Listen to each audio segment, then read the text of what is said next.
Look at this. Oh, sorry, just drinking some of my gamer subs here. That's yummy. Oh, is it? Yeah, it was a thing a while ago. You weren't there for it, that's fine. So if you watch my main channel video, you know that I spoke about Incident in a Ghostland, which was from the director of Martyrs. I titled it an unusual horror movie filled with controversy. That's because it is. It's a weird movie. There are a bunch of weird moments, and with that comes controversy, especially when the girls were supposed to be young and there was weird stuff going on, and then there was incidents on set. There was the Rotten Tomatoes reviews up in arms saying, what? I was trying to watch a movie, not Misogyny 2.0, not Revenge of Transphobia. This is terrible. So I'm gonna go and take a look at the comments you guys left on that video, and let's see if I can discuss some things with you guys, answer a few of your questions, or just, I don't know, shoot the shit with you, see what's going on here. So, the comment I pinned was very important because I asked about the infamous Chinese puzzle box in the video. Because Beth looks at a big-ass mirror with a big-ass doll in it with a big-ass head, and she says, Chinese puzzle box. Chinese puzzle box? What? Like she's seen it before. Like this isn't her first fucking rodeo. So I looked it up on the internet, Chinese puzzle box, and what I found were puzzle boxes, small puzzle boxes that can fit in your hand that were Chinese. And it's a puzzle, and you do it to try and open it, I guess? I did not see anything of the sort that was in the movie, so I was like, okay, did they just throw this out there? Or were they just like, yeah, no, it's a fucking Russian hacking ottoman? I wanted to know what they were doing. Is it real, or did they just make something up and just fucking stamped a nice little foreign seal to it? So I said, Chinese homies in chat, let me know. And a Chinese homie reported in right here. This is from Mortus Cerebri. Chinese homie reporting in. Yeah, you were right. A Chinese puzzle box is exactly what it sounds like. A sort of puzzle mirror could be made to work with a secret compartment behind it in similar ways to puzzle boxes, but it would no longer be a Chinese puzzle box. At that point, both the Chinese and the box are missing, and calling it a Chinese puzzle box just feels like, ooh, it's mysterious. Let's call it something foreign. So I'm glad that he clarified that. I appreciate that. You get the pinned comment, sir. Next comment here is by SH. They said, quotations, she's like you now. Ah, yes, exactly how all parents talk to their daughters about their periods. Completely natural, nothing to see here. That didn't even occur to me, because I was so much into making the joke of saying like a whore, I completely ignored the dialogue. What's wrong with her? She's like you now. You mean a whore? That is a very weird thing to say to somebody. Just having their first period. What's going on, Mom? She's like you now. You're like me. If I didn't jump in with the like a whore thing, that is a very weird thing to say to your daughter. One of us. One of us. Vampirus said, I feel so bad for the actress who got a scar. This can affect her career so much. The worst part is that it could be entirely avoided. That it could. I also feel bad, but she's on a show, I believe. Not saying that her career was not affected in any kind of way, but I'm just saying, I think she's currently on a show called Motherland Fort Salem. Since 2020, that seems to have been ongoing, and that she seems to have a pretty dope community with that as far as I can see. So some good news, but still not discrediting the fact that could have still be actively affecting her career. Fuck that studio. Cade Little said, the most unrealistic part of this movie is H.P. Lovecraft actually talking to a woman. I don't know anything about that. I stayed out of the H.P. Lovecraft conversation because that was actually another point of criticism from critics on Rotten Tomatoes, which I just did not address because, one, I know nothing about H.P. Lovecraft. Two, I don't want to know anything about H.P. Lovecraft. I was not going to go and do all this research on this man because his Wikipedia page was fat as fuck. I wasn't going to go look through his history, watch people talk about him, learn more about his literature so I can report back to you guys and be like, okay, this is what I think about H.P. Lovecraft. Only for everyone in the comments to be like, yeah, no, but he was a fucking misogynist, so hey, shut the fuck up, Gigi. I get it, I'm not gonna convince anybody, so why would I take the time, okay? I don't know. Whatever you think of the man is what you think of the man, but I just left that one there because I was like, I know dick all about you. All I know is you got a long face, sir. Look at the discourse just in that comment alone. That's what I wanted no part of. So, Cade, you jumped on a grenade. That's all you, bucko. I am taking no part of that. Next comment. VT Dupre said if that cut was 3 inches lower, it could have cut her artery. Even being surrounded by professionals, she would have been very lucky to not bleed out. Once it's cut, it takes 20 seconds tops before you go to forever sleep. Very scary. Happy it wasn't life-threatening. Yeah, from what I read, I mean, she just, even there, she was gushing blood the way they described it. It was fucking nuts. So, very much staying on the fuck that studio train. Pay her now, or hopefully she got paid. A crazy guy said, good news, Taylor's recovered from her injury and stars in Motherland Fort Salem on Freeform. Her career didn't take a hit from the incident, which is positive. Once again, I do want to reiterate, that's good news. That's great. Yeah, I'm happy she's on a show that's hopefully successful. Still does not dismiss it. Just want to throw that out there, because if like the courts were to say some shit like that, we're like, well, I mean, you're on a show now, so like, no. Objection! Eat a dick, judge. Not true. Red Bigham said, her injury hits even worse when you read this. In a 2016 interview, Hickson noted that she had issues with self-esteem during her upbringing. Quote, I think it's sad that I have to constantly remind myself that I'm beautiful. Everything around us influences our brains to forget. The poster at the bus stop, that Instagram selfie, the ad on TV, she said, self-love takes practice. I believe I also read this too when I was looking up some extra information on that. But I mean, yeah, all around, just tragic. No matter what the outcome is today, all around tragic. Team, fuck that studio. Adjudicious expeditiously said, if TikTok says a movie is disturbing, it's a safe bet it's as bad as the Smurfs. WTF, this movie traumatized me for real. Never seen the Smurfs? Cannot attest to that at all. It's like 50-50, right? I'm sure most movies that people tell me are disturbing are probably like 80% I'm gonna dismiss them and be like, I don't know where you got that from, right? That's also me being a bit like this pompous, disturbing freak in the mind, bro. I've watched Live Leak, bro. Nothing's gonna affect me. I would say for general audiences, most of the time, that is true. It is a disturbing film. You know, if I show Incident in a Ghostland to people I know in real life, they'll probably be like, what the fuck am I watching? Me, I was like, what the fuck am I watching? But like, it's not like that bad. You know what I mean? You know what I mean? Adjudiciously. Jack's YouTube channel said the negligence on the production's part, accident on the actress's part, is a big reason a lot of performers have insurance on specific body parts. Of course, insured or not, she does still have an excellent legal case for loss of future earnings, since it was production's responsibility to ensure the set was safe, and they have no real argument in mitigation because she was following explicit direction, not improving. On a related note, check your sliding doors today. Newer sliding glass doors are tempered, but older ones are not. There you go. A little bit of information on sliding doors. This sounds like a sliding door sales pitch. Yeah, everyone keep that in mind. It might save someone's life. Who knows? Asi Tevia. The fact that the credits didn't start with written by Beth is a shame, given the closing line. I don't know, just give this character the writer's name for funsies. Written by Beth would have been a nice little, fun little thing, fun little nod. I'd like to recommend Stoker as a movie to check out. It's a little disturbing and a good watch, but that's the only other movie with Nicole Kidman in it that you should watch. Stoker? Stoker? I don't know why, I just keep hearing Toker in my mind, and I keep thinking of the weed. Rated a 70% on Rotten Tomatoes. Made $12.1 million at the box office. Budget of $12 million. Can you say profit? Okay, I will keep it in the back of my head. Right here. The cat at the end said, anytime I hear I was so scared, scariest movie ever, I couldn't sleep, I assume it's so tame that they paid people to overcompensate. Hey, your live commentary is spot on. Ever think about releasing that for us? No.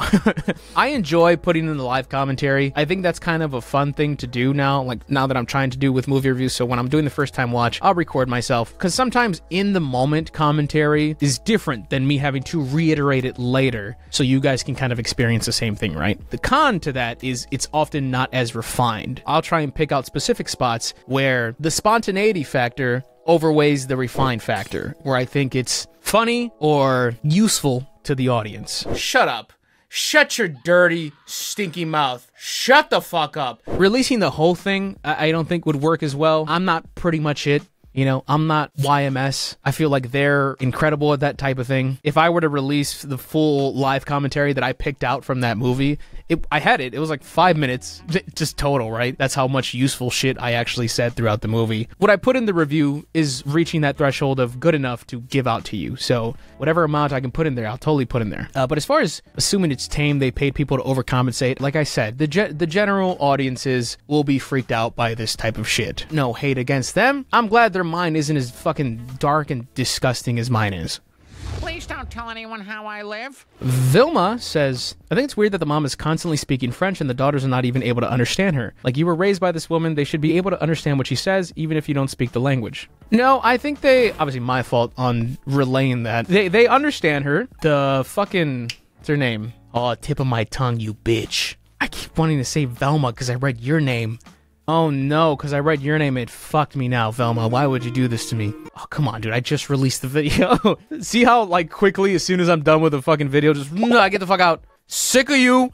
Vera, that's why I was fucking, your name was too close to it, damn V's. Vera is just pissy, and she just says, I don't want you to speak French to me. I refuse to accept this bilingual role you have given me. I don't speak French. When she says, I don't speak French, I think she's just being a brat. I think she very much speaks French. I think she's just being an asshole, because it's not really talked about at any other point in the movie, opposed for that one little car ride where Vera's being an asshole.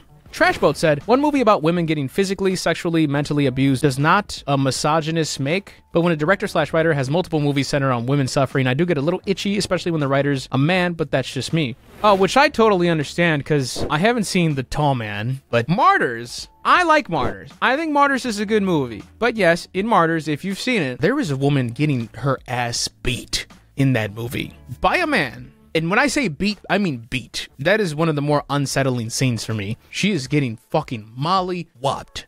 I'm talking Jake Paul, Tyron Woodley too. Just step a bit. I understand. I get that. Chris S. said, excited to see you talk about this one. My husband worked on the production of this movie, and it's one of the weirder experiences he's had for sure. That accident should not have happened, and the director was just as weird a dude as you'd assume a guy would have to be to make these movies. He is absolutely that weird. We've been debating watching the finished product, even if it's just to see how it all came together in the end, but honestly, I'm happy to watch your take on it instead. Hearing the behind the scenes was enough for me to opt out of a full watch myself. Whoa, that's a fucking bomb. Yeah, that's nuts. He worked on the production, and you guys haven't even watched the finished product? That's kind of fucking crazy that you would choose not to do that after working on a movie. I understand, though. I respect your wishes on that. Yeah, immediate first comment. If you ever feel like sharing some of the stories, I would absolutely love to hear them. Everyone's ready. Just, ooh, what's the tea, Chris? Oh, wait, hold on. She actually said some stuff here. Or he, sorry. I'm not sure. I'm just over here fucking just, this is your gender. This is your, my bad. Don't cancel me, guys. This is me being stupid. They're replying to Desk Drum Gun. He said, yeah, I wonder how many people would watch a movie you direct. Parentheses, never mind how many would review it positive. Okay, so he was trying to do like a weird gotcha to you. How is there arguments in every YouTube comment? That's so weird. Hey, this was our experience. Oh yeah? What the fuck did you direct? What? Chris said, this is the strangest conclusion to get to. I didn't even say I didn't like the movie, just that the behind the scenes were uncomfortable enough for me to not watch. The guy heavy breathed through the extended filming of each torture scene, shot everything from like 6 angles with multiple lenses, had to have new crew flown in because he made someone so uncomfortable they quit mid-shoot, and eventually the second unit director had to step in so the movie actually got finished because the whole production was a dumpster fire. Plus the whole, telling an actress a scene was safe before she put her face through a glass door. Fun fact, the medic on set wasn't even remotely close by, so the poor actress was bleeding from her face wound with no medic to help while they had to run across set. Quotations weird is the kindest word I can use for him, but frankly, he deserves worse descriptors. Quotations creepy and criminally irresponsible are probably more appropriate. I don't know where quotations will you direct a movie then is coming from. LMAO! Just thought it was interesting to see Gigi review a movie I had some behind the scenes knowledge on. If you like his movies, that's okay, my guy. What a fucking royal response, Chris. Good stuff. Kudos to you. What navigation on there, and even giving us some sauce too. I guess I feel less bad about making fun of this movie then. Shit, maybe all the Rotten Tomatoes reviewers are right. They were right all along. Why am I defending it? That is fucking something. Okana's boy said, facts. She absolutely deserves all the money made from the movie and more. Like deadass, she asked if it was safe, and they're like, yeah, go for it. And she ends up like that. Like imagine if your boss was just like, yeah, so we need you to refill the tea containers, and the only place to do it is above the fryers. But don't worry, it's totally safe. Like, she deserves it after what they did to her, unless she tries to go for specific roles in the future. We all know it's going to be super hard for her to get another acting gig since they scarred her for life. Slight reiteration on the tragic accident there. We still team fuck that studio. Chris Gomez said, Mr. Gigi has changed throughout the years. He looks so innocent, now I feel like I owe him money and I better pay up. Edit, damn, autocorrect. My original comment said mistake Gigi, which I didn't mean to do. I forgot who insulted me with that one time. I think one of the comments did on one of my older videos. I look so innocent, now I feel like I owe him money and I better pay up. Is that racially driven? It's gotta be the stash, right? I'm wearing a waifu hoodie. How intimidating do I look? It's definitely coming from Strictly Mustache. I'm a softie. You stop it, you're bad. Faith said, it almost seems as if the other bad person was the first quote-unquote doll. I'm just saying this through the lens of the review because I know this would not be a movie I would be able to watch. But through the review, it seems like they were the first doll and started helping Big Guy to find other dolls. So the wig falling off at the end could be symbolic of that. However, it just wasn't necessary, properly explored in the movie, so it could potentially come off as possible transphobia or something more in the realm. Okay, you going off the review, that would make sense, right? But if that was the case, there is no information, no backstory, no lore to lead us to that conclusion whatsoever. Just seems like they were always a duo since the very beginning of the movie. And I don't think Big Man is smart enough to start planning shit like this. So I thought the other baddie was the brains, he was the brawn. And I just, that's just the way they rolled. Deirdre Jones, here's what dawned on me to make me feel like it's a masterpiece. Spoiler for the entire plot ahead. Everything after the title card is her novel. Not as an adult, but a teenager. That's why it's so over the top, dreamy, immature, and full of tropes. It's all from the imagination of a high school horror fanatic. It's a totally different experience with that understanding. Everything after the title card. I guess it's some... I feel like that'd be a bit too meta, because I'm trying to think of even how it ends when she says I'm a writer. I like to write stories.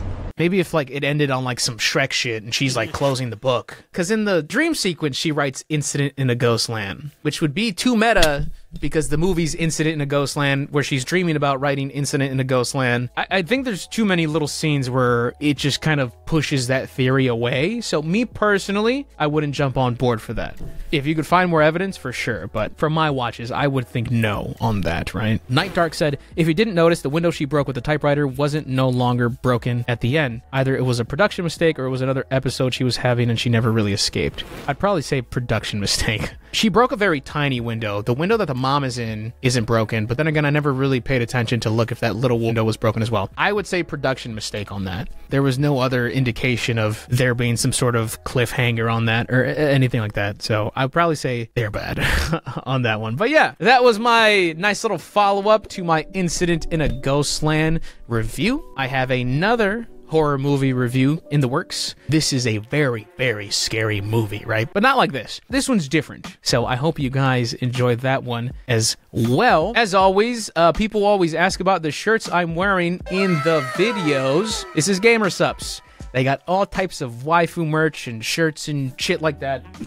Got dope shaker cups with all types of designs and shit. You better focus on this, you son of a bitch. Yeah. And they're all they're dope. High quality shaker cups, dope shit. Delicious flavors, strawberry lemonade, cherry lime. I'm trying to get them to get me my own flavor. Maybe that'll work. I don't know. Fucking bug them and annoy them about it. See what happens with that. But yeah, Gamer Supps, code Mr. Gigi, 10% off on everything on the site, baby. Subscribe to Mr. G Dubs, my second channel. If you're for some reason not fucking subscribed to Mr. Gigi, my main channel, you go do that. Gaming/live channel is Mr. Gigi Live. Putting more content on there. I got a Mr. Gigi Shorts and Mr. Gigi Vlogs as well.